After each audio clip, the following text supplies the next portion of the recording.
We usually think of teaching as being the individual skills, qualities, nature, characteristics. These pictures actually come from teachers in Singapore. So, do you identify with any of these pictures as a teacher? Is this what your friends think you do? You sit around having coffee, cappuccino all the time. Do they think you're Superman or Wonder Woman? Do they think you're constantly juggling things and find it very difficult to cope? Is this how you see yourself as a teacher? Or perhaps you see yourself as Joseph Stalin up in the top left-hand, as a dictator or an autocrat in charge of the classroom. Or perhaps you're jolly and happy with all the kids around you, like the man in the top right-hand corner. Perhaps you're the Buddha, peaceful and calm. Or Genghis Khan, fierce and conquering. How do you see yourselves as a teacher? How do people see you as a teacher? We have many images of how teachers are or how teachers should be.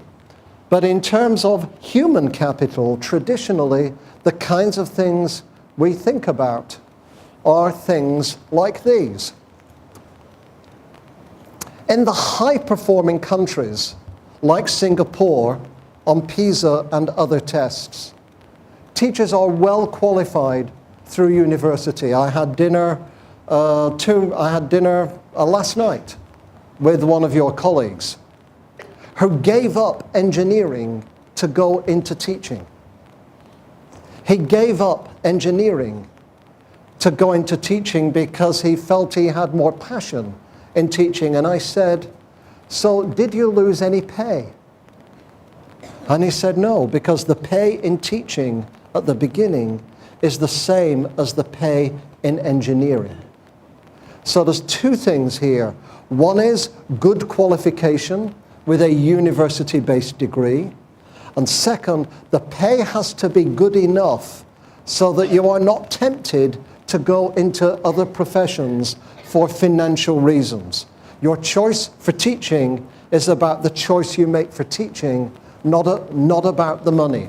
And particularly in less developed countries, this is an issue we really, really do have to address. The pay is important. It's not everything, but it's important that to be effective in teaching, you need a long preparation, not a short preparation. Again, the high-performing countries all show this. There are skills. We'll talk about these in a second. And of course, the caring function is the emotional intelligence, the ability to, before you come into teaching, to demonstrate that you can be successful in working with young people. These are the traditional things about human capital. But I'm going to say something a little bit challenging now.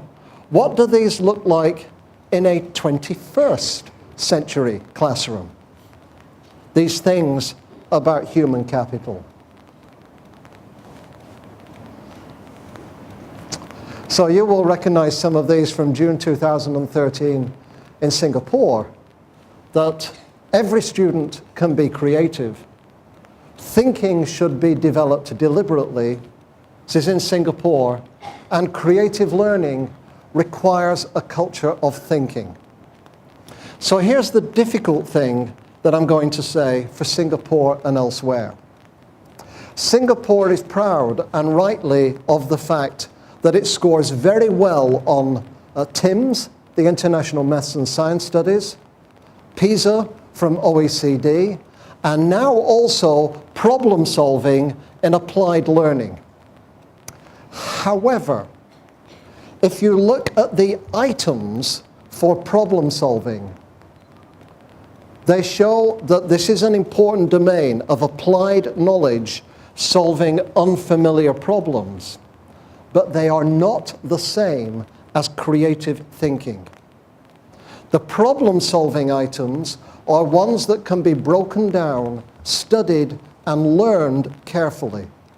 They are logic questions. Bill is sitting next to Mary, who sits opposite Jane, who is 2 seats away from Rosemary.